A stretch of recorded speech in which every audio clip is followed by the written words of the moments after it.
The Legion Pro laptops are now separated in an additional lineup, and the devices really deserve it, giving many studio and creator laptops a run for their money. They are pricey, but that's why there's a more expensive and a less expensive model, which still doesn't come cheap. The Legion Pro 5 keeps the 16-inch displays but adds 13th generation Intel HX series processors and high-powered RTX 40 series graphics.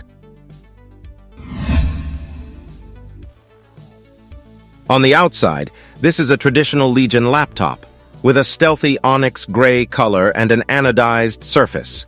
The lid is made of aluminum, while the rest of the device is made of plastic. It's not the lightest machine out there, at 2.55 kilograms and a thickness of 26.75 millimeters. However, we still find it manageable considering everything else you're getting. It also helps with durability. The lid itself is easy to open with one hand, showing off the thin bezels around the display. On top, we have either a 720p or a 1080p webcam, along with a couple of holes for microphones. Moving to the base, the keyboard is pure perfection. Not only does it bring a numpad, but is backlit in either white or blue, while a 4-zone RGB setup is present as well. What makes it truly great is the long key travel and clicky feedback, so it's a joy for both typing and gaming. We can't forget the touchpad, as the Mylar surface is smooth and the responsiveness is even more impressive. Legions have always brought great input-output to the table, and the Pro 5 doesn't disappoint.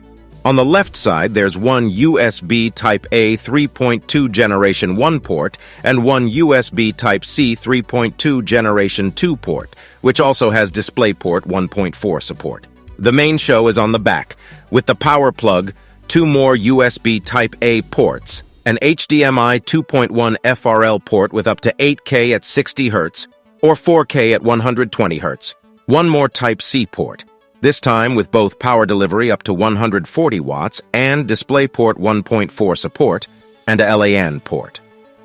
Lastly, on the right, there's a shutter switch for the webcam, an audio jack, and one last USB Type-A port.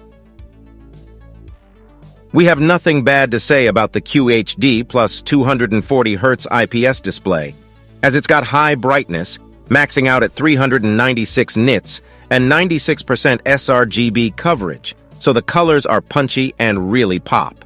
Furthermore, you can pair it with our design and gaming profile, which also improves the accuracy significantly, giving us a delta E value of 1.3.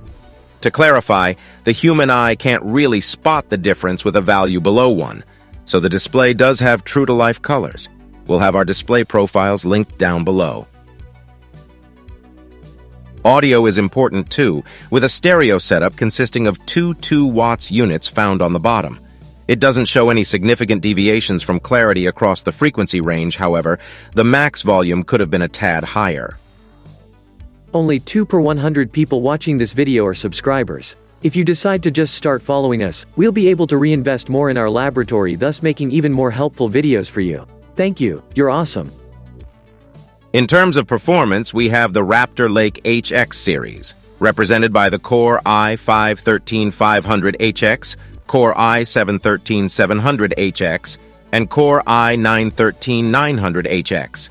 We tested the Core i5, which has 14 cores and 20 threads, the same as the Core i7-13700H. However, the Core i5 has a higher 55 watts base, TDP, so in theory it should be more powerful, right?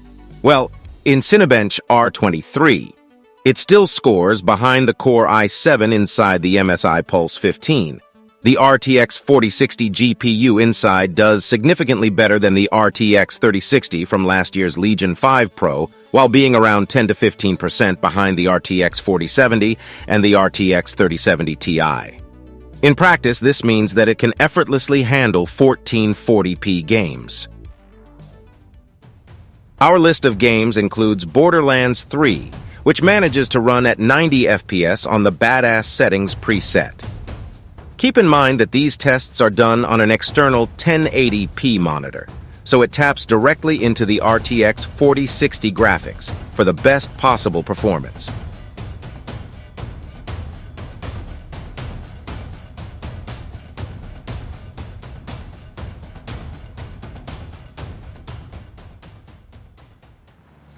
Next on the list is Tom Clancy's Ghost Recon Wildlands, with the laptop reaching 77 FPS on the Ultra Settings preset.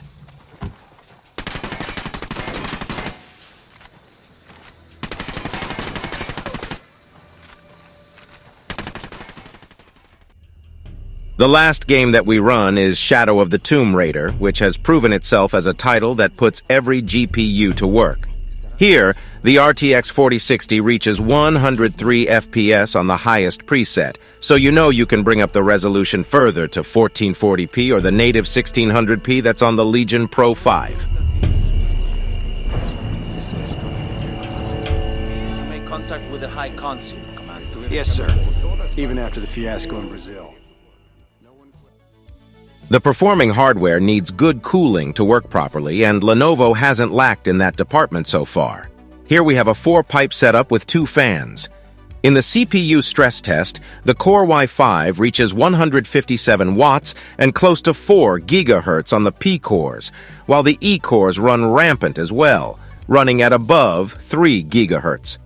In the later stages of the test, the wattage drops to 129 watts at the 30-second mark, while running at 110 watts for more than 15 minutes. The GPU doesn't reach its full 140 watts limit, instead maintaining 100 watts for longer than 30 minutes, with a clock speed of more than 2600 megahertz. In terms of comfort, the laptop can be a bit loud at full blast, especially when using the Extreme Performance preset. In terms of temperatures, things don't get too heated, as the base maintains a hotspot of 41 degrees Celsius. The battery pack, even at 80 watt-hours, still struggles to keep up with the hardware, lasting for 5 hours and 13 minutes of web browsing or 4 hours and 4 minutes of video playback. Lastly, in terms of upgrades in the future, the Legion Pro 5 comes with 2 sodium slots for up to 64 gigabytes of DDR5 memory, as well as 2 M2 PCIe X4 slots for Generation 4 SSDs. For the whole upgrade procedure, check out our teardown video that's linked below. The Lenovo Legion Pro 5 has changed a bit from last year, however. As much as things are different, they still stay the same, as the essence of the laptop is the same, and that's to walk the line between the best gaming experience and the best creator experience. It does that very well, while at a price point that's more accessible than the flagship Legion Pro 7. For our full review of the Legion Pro 5, go over to our website laptopmedia.com. The link to the review can be found below.